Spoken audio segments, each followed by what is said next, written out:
Friends, Saudi Arabia से इस समय 2-3 अहम ज़रूरी खबरें सामने आ रही है। हम आगे इस वीडियो में इन सारी खबरों को जानेंगे, तो वीडियो को आप पूरा लास्ट तक ज़रूर देखें ताकि आपको इन सारी खबरों की जानकारी मिल सके। तो आपको बता दें कि सऊदी अरेबिया मुस्लिम कंट्री का हेड माना जाता है, तो वो अब यहाँ पर 57 देशों के साथ मीटिंग करने वाला है, जिसको कि ऑर्गेनाइजेशन ऑफ इस्लामिक कॉर्पोरेशन भी बोला जाता है। सो आपको बता दें कि सऊदी अरेबिया के द्वारा ये मीटिंग रखने का कारण ये है क्योंकि इजराइल ने फिलिस्तीन के ऊपर कब्जा करके उसको अपने देश में शामिल कर लिया है और अब यहाँ पर इजराइल और फिलिस्तीन के बीच में आपस में संघर्ष हो रहा है, जिसको देखते हुए ही अब दुनिया के सभी मुस्लिम देश इस समय फिलिस्तीन के साथ हैं और इजराइल के खिलाफ ये सभी देश मिलकर एक वर्चुअल मीटिंग करने वाले हैं, जिसको यहाँ पर सऊदी अरेबिया हैंडल करने वाला है। इस मीटिंग की उम्मीद पहले से ही लगाई जा रही थी, लेकिन अब इसको लेकर कंफर्म न्यूज आ चुकी है कि सऊदी अरेबिया के द्वारा इस मीटिंग को ऑर्गेनाइज किया जा रहा है, जिससे कि इस मीटिंग के माध्यम से ही इजराइल के ऊपर एक्शन लिया जा सके।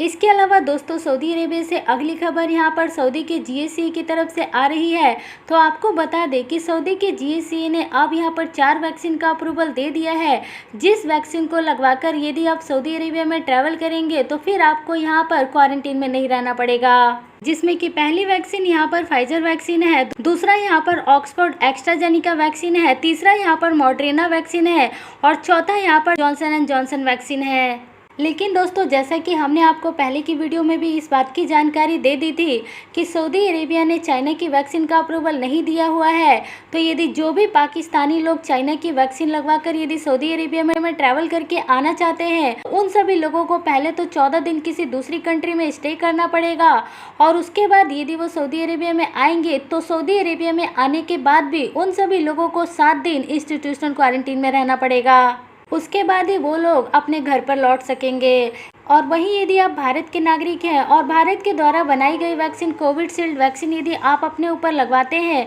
और फिर आप सऊदी अरेबिया में ट्रैवल करते हैं, तो आपको सऊदी अरेबिया में आने के बाद क्वारंटीन में नहीं रहना पड़ेगा। आपको इस बात का भी ध्यान रखना पड़ेगा कि भारत में इस समय 2 तरीके की वैक्सीन बनाई जा रही है। पहला यहाँ पर कोवैक्सीन है और दूसरा कोविशील्ड। तो आपको अपने ऊपर कोविशील्ड की वैक्सीन लगवानी है ताकि आपको सऊदी अरेबिया में जाने के बाद कोई प्रॉब्लम ना हो। तो दोस्तों, यदि आप सऊदी अरेबिया जाने की प्लानिंग कर रहे हैं तो आप अभी से अपने ऊपर कोविशील्ड की वैक्सीन लगवा लें, क्योंकि वैसे भी एक वैक्सीन लगवाने के बाद दूसरी वैक्सीन लगवाने में 2 से 3 महीने का समय लग रहा है। तो आप उसी हिसाब से अपनी ट्रैवलिंग की प्लानिंग कर सकते हैं, क्योंकि वैक्सीन की दोनों डोज लगने के बाद ही आप लोग सऊदी अरेबिया में आ सकते हैं। तो दोस्तों, सऊदी अरेबिया से इस वक्त यही 2 बड़ी खबरें सामने आ रही थी जो कि हमने इस वीडियो में जाना है। ऐसी और लेटेस्ट खबरों को जानने के लिए आप इस चैनल को जरूर सब्सक्राइब करके रखें और साथ ही साथ बेल आइकन को भी जरूर दबाएं, ताकि सऊदी से आने वाली सारी लेटेस्ट खबरें आपको सबसे पहले इसी चैनल पर मिलती रहे।